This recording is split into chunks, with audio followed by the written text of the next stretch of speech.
بسم اللہ الرحمن الرحیم۔ درس نظامی آن لائن اکیڈمی کی طرف سے خوش آمدید۔ سب سے پہلے اس چینل کو سبسکرائب کیجیے اور اس ویڈیو کو لائک کیجیے اور بیل کی بٹن کو دبائے تاکہ مزید ویڈیو حاصل کر سکے، اور اس ویڈیو کو زیادہ سے زیادہ شیئر کیجیے تاکہ اور لوگوں کو بھی فائدہ حاصل ہو سکے۔ والتعقيد أن يكون الكلام خفي الدلالة على المعنى المراد، والخفاء إما من جهة اللفظ بسبب تقديم أو تأخير أو فصل، ويسمى تعقيدا لفظيا كقول المتنبي جفخت وهم لا يجفخون بها بهم شيم على الحسب الأغر دلائل۔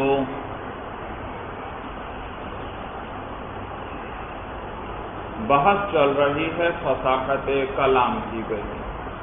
سب سے پہلے آپ نے فصاحت کلمہ کے بارے میں پڑھا کہ کلمہ فصیح وہ ہوگا جو تین عیبوں سے خالی ہو: تنافر حروف، مخالفت القیاس اور غرابت گئی۔ تنافر حروف کس کو کہتے تھے کہ کلمے میں ایسے حروف جمع ہو جائیں جس کی وجہ سے اس کی ادائیگی زبان پر ثقیل ہو جائے۔ اور دوسرا عیب جس سے کلمے کا خالی ہونا ضروری تھا فصاحت کے لیے وہ مخالفت القیاس ہے۔ بھائی مخالفت القیاس کہتے تھے کہ کلمہ صرفی قانون کے خلاف ہو، یا دوسرے لفظوں میں یوں کہیں جو واضح کی وضع کے خلاف ہو، یا عربوں کے استعمال کے خلاف ہو۔ بھائی تو اگر کلمہ جو ہے عربوں کے استعمال کے خلاف ہو تو وہ غیر فصیح ہوگا۔ اسی طرح تیسرا عیب جس سے کلمے کا خالی ہونا ضروری تھا فصاحت کے لیے وہ غرابت ہے۔ غرابت اس کو کہتے تھے کہ کلمے کی دلالت اپنے معنی پر واضح نہ ہو، یعنی کلمہ بولنے سے اس کا معنی خالص عربوں کو بھی سمجھ میں نہیں آتا۔ بھائی تو معلوم ہوا یہ جو عربی کلمہ ہے یہ فصیح نہیں ہے، ورنہ خالص عربوں کو تو کم از کم اس کا معنی ضرور سمجھ میں آتا۔ اس کے بعد فصاحت کلام کی بحث شروع ہوئی تھی۔ فصاحت کلام میں بھی آپ نے پڑھا کہ کلام فصیح وہ ہوگا جو تین عیبوں سے خالی ہو، تین چیزیں اس میں نہ ہوں اور ایک چیز کا ہونا ضروری تھا اس میں۔ تین عیب جن کا نہ ہونا ضروری کلام فصیح کے اندر: نمبر 1 تنافر کلمات بھائی، نمبر 2 ضعف تالیف، اور نمبر 3 تعقید بھائی۔ تنافر کلمات اس کو کہتے تھے کہ کلام کے اندر ایسے کلمات جمع ہو گئے جس کی وجہ سے زبان پر اس کلام کی ادائیگی دشوار ہو گئی، ثقیل ہو گئی۔ اگرچہ ان میں سے ہر کلمہ فصیح ہے لیکن اکٹھے ہونے کی وجہ سے اب ان کی زبان پر ادائیگی ثقیل ہو جائے، یہ ہے تنافر کلمات۔ اور ضعف تالیف اس کو کہتے تھے کہ کلام مشہور نحوی قانون کے خلاف ہو گئی، جیسے اضمار قبل ذکر لفظاً و رتبتاً، ضمیر کو لانا مرجع کے ذکر سے پہلے ہی لفظاً بھی اور رتبتاً بھی۔ میں نے بتایا تھا کہ ایک متفق علیہ قانون ہے، ایک مشہور نحوی قانون ہے۔ متفق علیہ قانون تو وہ ہے جس پر سارے بڑے نحوی حضرات کا اتفاق ہو کہ یہ بات اسی طرح ہے، تو متفق علیہ قانون کے خلاف ہو کلام تو وہ سرے سے ہی فاسد ہوگا۔ بھائی وہاں فصاحت اور غیر فصاحت کی بات ہی نہیں ہوگی، وہ کلام ہی فاسد ہے۔ کلام صحیح ہو تو پھر فصیح ہے یا فصیح نہیں وہ بعد میں دیکھا جاتا ہے۔ تو اگر متفق علیہ قانون کے خلاف ہو کلام تو وہ کلام ہی فاسد ہوگا، درست نہیں ہوگا۔ مشہور نحوی قانون میں نے بتلایا جس میں اکثر بڑے نحوی حضرات کی رائے ہو کہ یہ مسئلہ اسی طرح ہے۔ 1 2 یا 3 کی مخالفت جب ہو جائے گی تو پھر یہ متفق علیہ نہیں رہے گا بلکہ کیا کہلائے گا؟ مشہور نحوی قانون بھائی۔ اور مشہور نحوی قانون کے خلاف ہو اگر کلام تو وہ فاسد تو نہیں، صحیح تو پھر بھی رہے گا۔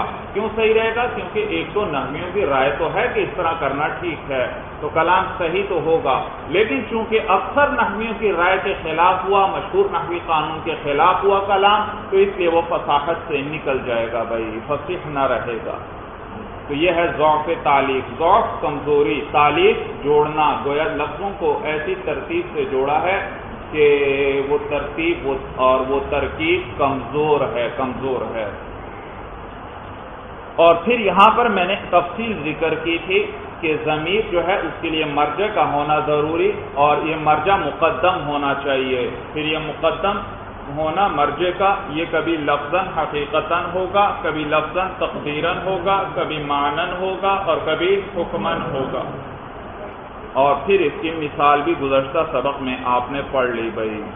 جزا بنوہ ابوالغیلانی، یہاں بنوہ فاعل ہے اور ابوالغیلان یہ مفعول ہے.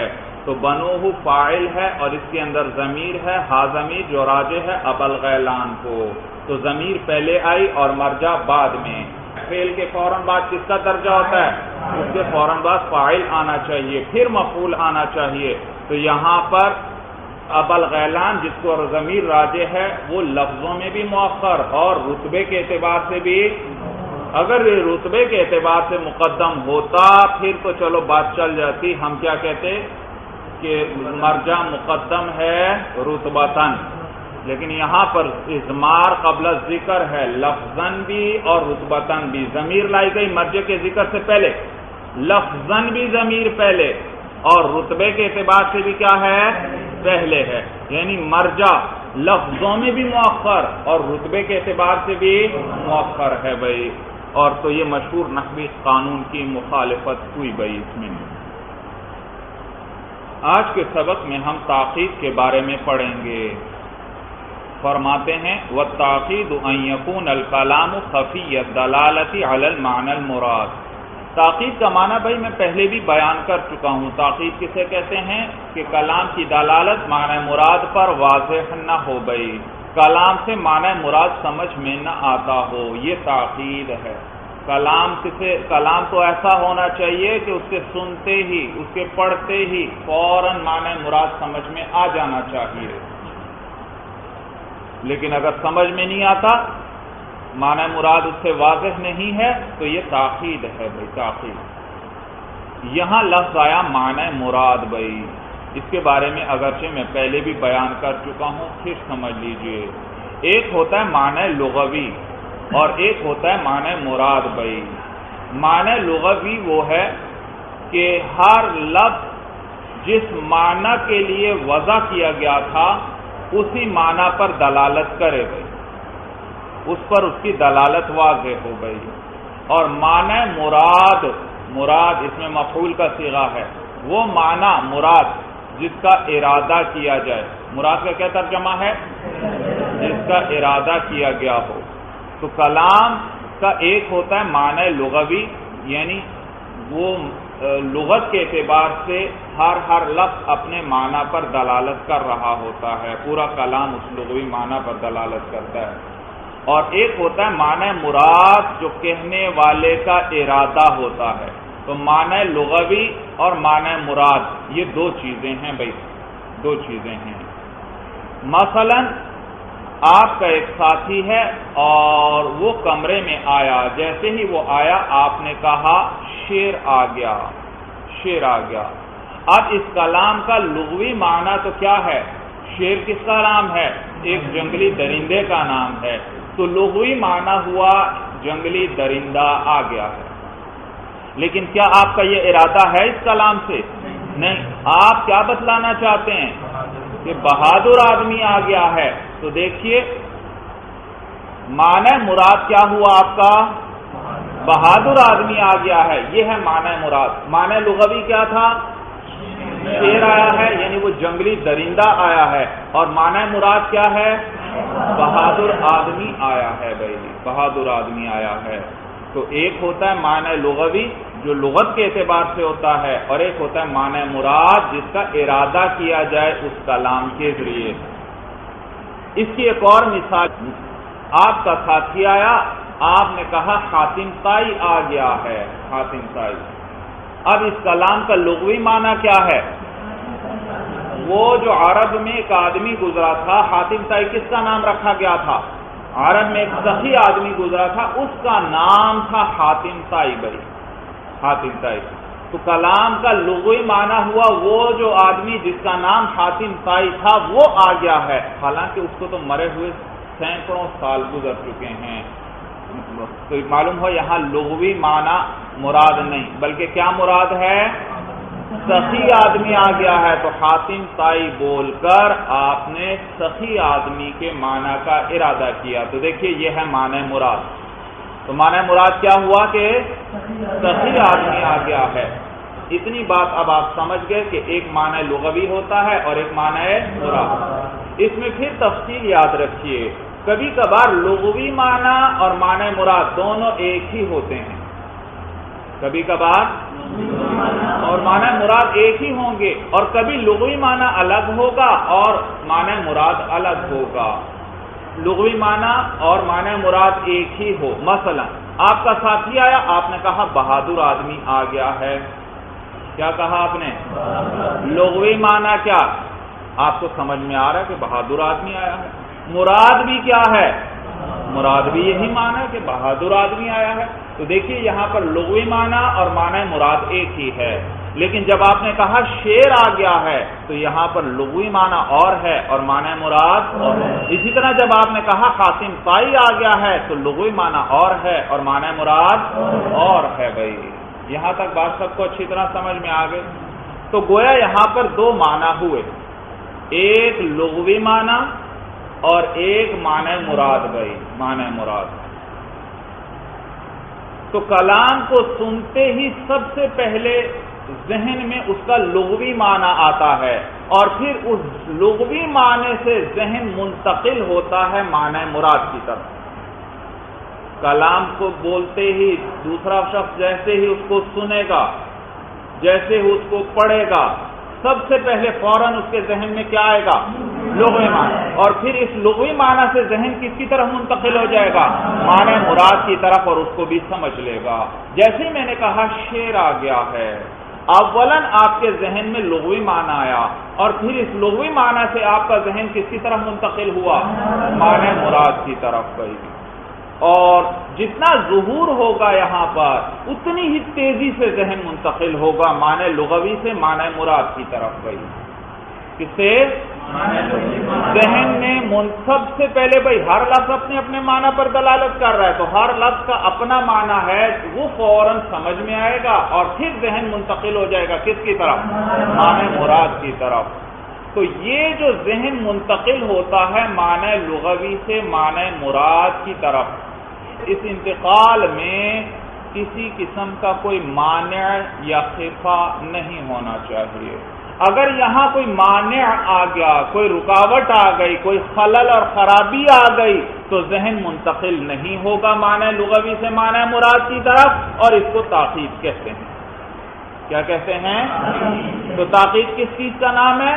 کہ ذہن کے معنی لغوی سے معنی مراد کی طرف منتقل ہونے میں کیا ہو؟ خلل ہو، کوئی خرابی ہو۔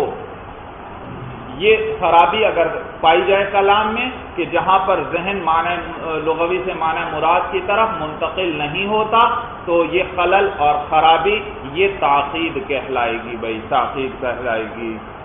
ایسی خرابی آ گئی، ایسا معنی آ گیا کہ ذہن منتقل ہی نہیں ہو رہا، تو دیکھو جب ذہن منتقل نہیں ہوگا تو معنی مراد آپ کو سمجھ میں نہیں آئے گا۔ معنی لغوی تو سمجھ میں آ رہا ہے، ایک ایک لفظ کا معنی واضح ہوگا، لیکن معنی مراد سمجھ میں نہیں آئے گا۔ بھائی آپ کو یہ کس کی وجہ سے خلل کہاں پر آیا؟ معنی لغوی سے معنی مراد کی طرف جو انتقال ہے، منتقل ہونا ہے، یہاں اس میں کوئی خرابی ہے، کوئی خلل ہے۔ یہ خرابی اور خلل یاد رکھیے پھر دو قسم پر ہے، کبھی خلل اور خرابی لفظوں کے اندر ہوگی، اس کلام ہی کے اندر اس کے لفظوں میں خرابی ہوگی، اور کبھی خرابی معنی کے اندر ہوگی۔ اگر خرابی لفظوں کے اندر ہو تو یہ تاکید لفظی کہلاتی ہے، اور اگر خرابی معنی کے اندر ہو تو پھر یہ تاکید معنوی کہلاتی ہے۔ یہاں تک بات سمجھ میں آگے سب کو اچھی طرح؟ کہتے ہیں وَالتَّعْقِيدُ أَن يَكُونَ الْكَلَامُ خَفِيَّ الدَّلَالَةِ عَلَى الْمَعْنَى الْمُرَادِ، اور تاخیر یہ ہے کہ کلام جو ہے وہ خفی الدلالت ہو معنی مراد پر۔ ترجمہ پہ نظر رکھنا، کلام کی جو دلالت ہے علی المعنی المرادی، کس پر؟ ہاں، تو یہ جو دلالت علی المعنی المراد ہے اس میں خفا ہو گئی، تو کہتے ہیں والتاخید ان یکون الکلام خفی الدلالت علی المعنی المرادی، تاخید جو ہے وہ کلام کا معنی مراد پر خفی الدلالت ہونا ہے، کلام کا معنی مراد پر خفی الدلالت ہونا ہے، یعنی معنی مراد پر اس کی دلالت خفی ہوگی، اس میں پوشیدگی ہوگی۔ والخفاء اما من جہت اللفظ، اور یہ خفا یا تو لفظ کی جانب سے ہوگا، بسبب تقدیم او تاخیر او فصل، والخفاء اما من جہت اللفظ، یہاں سے تاخیر لفظی کو آپ بیان کر رہے ہیں کہ یہ خفا یا تو لفظ کی جانب سے ہوگا، یعنی لفظوں کے اندر ہی کچھ ایسی خرابی ہے جس کی وجہ سے ذہن معنی لغوی سے معنی مراد کی طرف جلدی منتقل نہیں ہوتا۔ بھائی لفظوں کے اندر خرابی کی کیا کیا صورتیں ہو سکتی ہیں، چند ایک انہوں نے ذکر کر دی۔ بھائی لفظوں میں بعض اوقات یہ خرابی ہوگی کہ ایک لفظ کو مقدم ہونا چاہیے تھا، دوسرے کو مؤخر ہونا چاہیے تھا، لیکن کہنے والے نے اس کا عکس کر دیا، جس کو مقدم ہونا چاہیے تھا اس کو مؤخر کر دیا، اور جس کو مؤخر ہونا چاہیے تھا اس کو مقدم کر دیا۔ کبھی کبھار یہ خرابی اسی طرح فصل کی وجہ سے ہوگی، فصل کا معنی جدائی کرنا، الگ کرنا۔ بھائی موصوف کے فوراً بعد صفت آنی چاہیے، تو اگر وہ درمیان میں کوئی اور لفظ لے آیا، صفت کو موصوف سے جدا کر دیا، تو یہ بھی خلل پیدا کرے گی معنی مراد کے سمجھنے میں۔ اسی طرح مبتدا کے فوراً بعد خبر آنی چاہیے، اگر مبتدا اور خبر کے درمیان آپ اور لفظ لے آتے ہیں تو اس کی وجہ سے بھی کلام میں کیا آئے گا، معنی مراد کے سمجھنے میں خلل آئے گا۔ بھائی اسی طرح ایک جگہ ایک لفظ کو ذکر کرنا ہے، ذکر کرنا چاہیے، اور بات کرنے والا اس لفظ کو حذف کر دیتا ہے، اور کوئی اور قرینہ وغیرہ بھی نہیں ہوتا واضح جس سے اس محذوف کا پتہ چل رہا ہو، تو یہ بھی کیا ہے، اس کی وجہ سے بھی خرابی آئے گی۔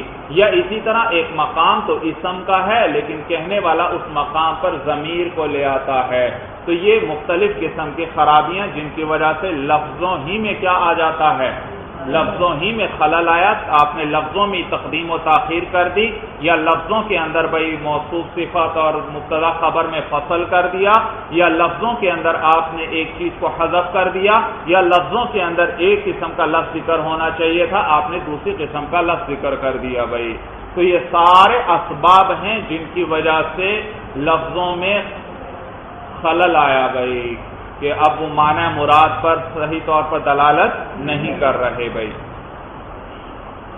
یہ معنی ہے والخفاء اما من جہت اللفظ، اور یہ خفا جو ہے یا تو لفظ کی جانب سے ہوگا، بسبب تقدیم او تاخیر او فصل، تقدیم یا تاخیر یا فصل کی وجہ سے، ویسمى تاقیدا لفظیا، اور اس کو تاقید لفظی کہتے ہیں، کقول المتنبی، جیسے کہ متنبی کا قول ہے، متنبی مشہور شاعر گزرا ہے بھائی، اس کا یہ شعر اس کے اندر تاقید لفظی ہے بھائی، کیا ہے، تاقید لفظی۔ اور تاقید لفظی ابھی بتایا کہ جہاں تاقید پائی جائے کہ کلام کا معنی مراد سمجھ میں نہ آ رہا ہو، اور لفظی کیا معنی کہ خلل اور خرابی کہاں پر ہے، لفظوں کے اندر ہے بھائی، اگر معنی کے اندر ہوتی تو اس کو کیا کہتے ہیں، تاقید معنوی کہتے ہیں، تو یہ تاقید لفظی کی مثال ہے۔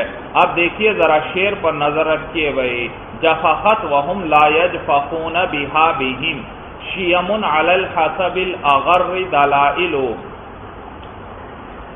جفخت، جفخ کا معنی ہے فخر کرنا، فخر کرنا، آگے لفظ آیا شیمن، شیمن، شیم جمع ہے شیمتن کی، شیمتن، شیمتن کہتے ہیں عادت اور طبیعت کو، عادت اور طبیعت۔ آگے ایک لفظ آ رہا ہے الحسب، سین کے فتحہ کے ساتھ، الحسب، حسب یاد رکھیے خاندانی شرافت کو کہتے ہیں، خاندانی شرافت، خاندان کا معزز ہونا، یہ ہے حسب۔ آپ بھی سنتے ہیں بھائی کوئی بڑے خاندان سے تعلق رکھتا ہو تو کہتے ہیں فلاں کا حسب و نسب بڑا اعلیٰ ہے بھائی۔ الاغر بھائی، الاغر یہ صفت مشبہ ہے بھائی، غر یغر غررن و غرارتن سے، غر یا غر غررا و غرارتن کا معنی ہے روشن چہرے یا پیشانی والا ہونا.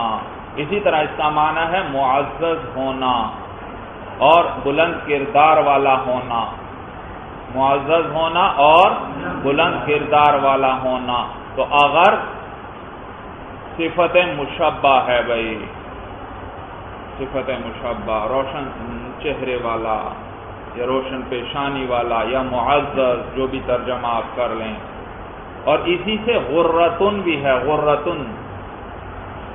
غرتن گھوڑے کی پیشانی پر عموماً سفید رنگ کا نشان ہوتا ہے بھائی، سفید بال ہوتے ہیں، اس کو غرتن کہتے ہیں بھائی، غرتن. تو یہ اسی سے ہے یہ اغر بھائی. دلائل آیا آگے لفظ بھائی. دلائل جمع ہے دلالت کی بھائی، دلالت. اور دلالت کہتے ہیں رہنمائی کرنا، رہنمائی کرنا. تو یہاں دلائل بمانے علامتوں کے ہیں، علامتیں، نشانیاں. لکھ لیا بھائی. اب دیکھیے شعر پر نظر رکھیے. جفاخت فخر کرتی ہیں. جفاخت فعل آیا اور فعل کے لیے کیا چاہیے؟ فاعل چاہیے. تو یاد رکھیے اگلے مصرے کے اندر جو شروع میں پہلا لفظ آ رہا ہے شیمن، یہ فاعل ہے جفاخت کا. فخر کرتی ہیں عادتیں، شیم عادتیں، فخر کرتی ہیں عادتیں. تو دیکھیے یہ پہلا سبب ہے تاکید کا بھائی کہ فعل اور فاعل کے درمیان فصل کر دیا، درمیان میں وَهُمْ لَا يَجْفَخُونَ بِهَا لے آئے بھائی. نیز دوسرا سبب خلل کا بہم جو آیا پہلے مصرے کے آخر میں، یہ اسی جفاخت سے متعلق ہے.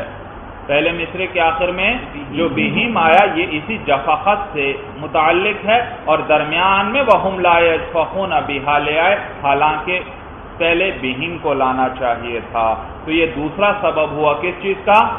تاخیر کا بھائی. ایک سبب کہ فاعل اور فعل میں فصل کر دیا، اسی طرح جار مجرور اور اس کے متعلق میں کیا کر دیا؟ فصل کر دیا. وَهُمْ لَا يَجْفَخُونَ بِهَا یہ حال ہے شیمن سے، یہ حال ہے شیمن سے. آگے بھائی دیکھیے دلائل یہ صفت ہے شیمن کی. تو شیمن ہوا موصوف، دلائل ہوئی اس کی صفت، اور موصوف صفت کے درمیان فصل لے آئے بھائی، شاعر نے فصل کر دیا. تو یہ بھی تاکید کا سبب ہے بھائی، تاکید کا سبب ہے، جس کی وجہ سے کلام کی اپنے معنی مراد پر دلالت واضح نہیں. اب ترجمہ سنیے بھائی. جفاخت بہم فخر کرتی ہیں ان پر شیمن عادتیں. جفاخت بہم فخر کرتی ہیں ان پر عادتیں. آگے صفت آ رہی ہے شیم کی دلائل علی الحسب الاغر، اس کا تعلق دلائل سے ہے. علی الحسب الاغر یہ جار مجرور ہے، اس کا تعلق کس سے ہے؟ دلائل. جو نشانیاں ہیں علی الحسب الاغر، کیا ترجمہ کریں گے؟ نشانیاں کس چیز پر؟ علی الحسب الاغر، روشن خاندانی شرافت پر، روشن خاندانی شرافت پر. نشانیاں ہیں کس پر؟ روشن خاندانی شرافت پر بھائی. تو یہ علی الحسب الاغر اس کا تعلق دلائل سے ہے، اور اس کو مؤخر ہونا چاہیے تھا دلائل پر، لیکن اس کو مقدم کر دیا، جس کی وجہ سے تاخیر آئی بھائی. یہ بھی اسباب تاخیر میں سے ہے. اگرچہ ایسا جائز ہے بھائی، بعض اوقات ایک چیز جائز ہوتی ہے لیکن اس کی وجہ سے، اس کے ارتکاب سے تاخیر بڑھتی چلی جاتی ہے. کئی چیزیں اکٹھی ہو گئیں. دیکھیں یہاں پر فعل اور فاعل میں فصل کیا، فعل اور اس کے متعلق میں فصل کیا، موصوف صفت کے اندر فصل کیا، اور اسی طرح جار مجرور اور اس کے متعلق میں ترتیب بدل دی، جار مجرور کو مقدم ذکر کر دیا اور متعلق کو بعد میں ذکر کیا بھائی. تو یہ سب چیزیں جمع ہوئی جس کی وجہ سے کلام میں تاکید آ گئی بھائی. تو ایسی نشانیاں جو نشانیاں ہیں، کس چیز پر نشانیاں ہیں؟ علی الحسب الاغر، روشن خاندانی شرافت پر. اب شیم ہے موصوف اور دلائل ہے اس کی صفت. میں نے بتلایا دلائل اور موصوف صفت کا ترجمہ کرنے کا طریقہ میں ذکر کر چکا کہ موصوف سے پہلے ایسا یا ایسی کا لفظ لے آؤ. اب ترجمہ دیکھیے، شیمن، تو پہلے ترتیب بھی دے لیں، شیمن دلائل علی الحسب الاغر. دلائل کو ذرا اٹھا کر شیم کے بعد لے آئیں تاکہ موصوف صفت اکٹھے ہو جائیں. شیمن دلائل علی الحسب الاغر، ایسی عادتیں جو نشانیاں ہیں روشن خاندانی شرافت پر. ایسی عادتیں جو نشانیاں ہیں روشن خاندانی شرافت پر. اب پھر ترجمہ دیکھیے، وَهُمْ لَا يَجْفَخُونَ بِهَا. ذرا اس کو ختم کر دو تھوڑی دیر کے لیے. جفخت بہم شیمن دلائل علی الحسب الاغر، فخر کرتی ہیں ان پر شیمن، ایسی عادتیں جو نشانیاں ہیں علی الحسب الاغر، روشن خاندانی شرافت پر. جو نشانیاں ہیں شرافت پر. وَهُمْ لَا يَجْفَخُونَ بِهَا، یہ حال ہے بھائی شیم سے، جو اس کو اس پر مقدم کر دیا. اس حال میں کہ ہم لا یجفخون بہا، کہ وہ فخر نہیں کرتے، بہا ہا ضمیر راجع ہے شیم کو. ہا ضمیر کس کو راجع؟ اس حال میں کہ وہ ان عادتوں پر فخر نہیں کرتے. تو یہ بھی تاکید کا ایک سبب ہے. ہا ضمیر پہلے آ گئی اور شیمن کیا ہے؟ بعد میں مرجع آیا. اگرچہ یہ رتبے کے اعتبار سے مقدم ہے بھائی شیم، کیونکہ شیم کا مقام کہاں پر ہے؟ جفخت کے بعد ہے، یہ فاعل ہے اس کے لیے. تو رتبے کے اعتبار سے اگرچہ شیمن مقدم ہے لیکن بہرحال لفظوں کے اعتبار سے تو مؤخر ہے.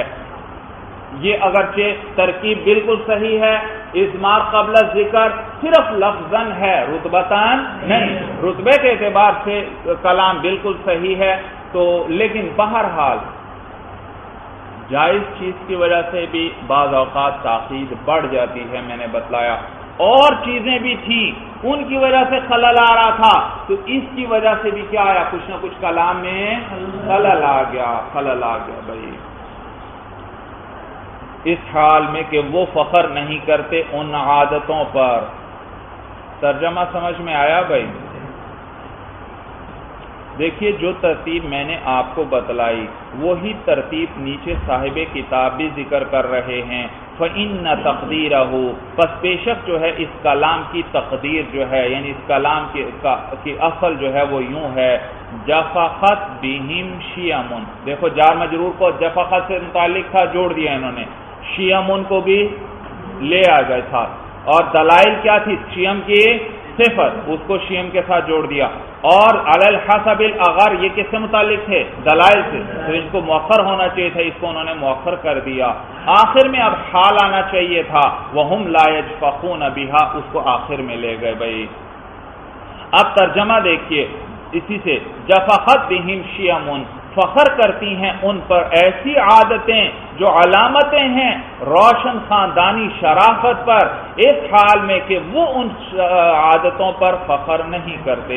شاعر کسی کی تعریف کر رہا ہے اور مدح کر رہا ہے کہ وہ لوگ بہت معزز لوگ ہیں، بڑے اونچے لوگ ہیں، وہ اتنے اونچے لوگ ہیں کہ بڑی بڑی عادات جن پر لوگ فخر کیا کرتے ہیں وہ عادتیں ان پر فخر کرتی ہیں. بھائی بعض عادات وہ لوگوں کے اندر بڑی عمدہ شمار ہوتی ہیں، مثلا جیسے سخاوت کا وصف ہے بھائی، سخاوت بھائی. تو ان عادتوں کو دیکھ کر ہی لوگ کہہ دیا کرتے ہیں کہ اس شخص میں اتنی اعلیٰ صفات اور عادات ہیں، معلوم ہوتا ہے یہ کسی عام خاندان سے تعلق نہیں رکھتا، کسی بڑے ہی معزز خاندان سے تعلق رکھتا ہے۔ تو عادتوں کے ذریعے خاندان کا پتہ چلتا ہے۔ وہ عادتیں علامت ہوتی ہیں، نشانی ہوتی ہیں کس چیز پر؟ خاندان کے معزز ہونے پر، اور لوگ اس قسم کی عادات پر فخر کرتے ہیں۔ تو میں نے بتایا کچھ عادتیں ایسی ہوتی ہیں کہ جس سے خاندان کی عظمت کا، خاندان کے معزز ہونے کا پتہ چلتا ہے بھائی، پتہ چلتا ہے، اور یہ صفات لوگوں کے نزدیک بڑی پسندیدہ ہوتی ہیں، اور جو ان صفات سے موصوف ہوتے ہیں وہ ان پر فخر کرتے ہیں بھائی، فخر کرتے ہیں، کیونکہ اس کی وجہ سے تمام لوگ ان کی تعریف کرتے ہیں بھائی، تمام لوگ ان کو پسند کرتے ہیں۔ لیکن شاعر کیا کہتا ہے؟ شاعر عجیب بات کہہ رہا ہے، دیکھو تو صحیح کہ کیا سے تعریف کر رہا ہے بھائی۔ وہ عادتیں جس پر لوگ فخر کرتے ہیں، شاعر کہتا ہے میں جن لوگوں کی مدح کر رہا ہوں یہ عادتیں ان لوگوں پر فخر کرتی ہیں کہ ہمیں ان لوگوں نے اپنایا ہوا ہے۔ لوگ ان عادتوں پہ فخر کرتے ہیں کسی کو حاصل ہو جائیں یہ عادات و یہ صفات حاصل ہو جائیں، لیکن شاعر کیا کہہ رہا ہے؟ وہ لوگ اتنے اونچے ہیں کہ ان عادتوں پر کیا فخر کرنا ہے انہوں نے، یہ عادتیں خود فخر کرتی ہیں کہ ہمیں ان جیسے بڑے لوگوں نے اپنایا ہوا ہے، یہ ہمارے لیے کتنی فخر کی بات ہے، ان باعظمت لوگوں نے ہمیں اپنایا ہوا ہے۔ عجیب تعریف کر رہا ہے۔ وَهُمْ لَا يَشْفَقُونَ بِهَا، اس حال میں کہ وہ ان پر فخر نہیں کرتے، وہ اتنے بڑے لوگ، اتنے معزز لوگ ہیں، وہ ان عادتوں کو کچھ سمجھتے نہیں ہیں جن پر لوگ فخر کرتے ہیں، وہ ان عادتوں کی پرواہ نہیں کرتے۔ ہاں یہ عادتیں جو ہیں کیا ہیں؟ اس بات پر فخر کرتی ہیں کہ ان جیسے لوگوں نے ہمیں اپنایا ہوا ہے بھائی۔ معنی سمجھ میں آیا بھائی؟ تو کیسی عرب کے عجیب اشعار ہوتے ہیں، انسان حیران رہ جاتا ہے بھائی۔ جفقت وهم لا يشفقون بها بهم شيم على الحسب الاغر دلائل، فخر کرتی ہیں ان پر ایسی عادتیں جو نشانیاں ہیں روشن خاندانی شرافت پر، اس حال میں کہ وہ ان عادتوں پر فخر نہیں کرتے، وہ ان کی پرواہ بھی نہیں کرتے، وہ اتنے بڑے لوگ ہیں انہیں ان عادتوں کی بھی پرواہ ہی نہیں ہے، ان کو اللہ نے پہلے ہی ایسا مقام اور ایسی عزت نصیب فرمائی ہے۔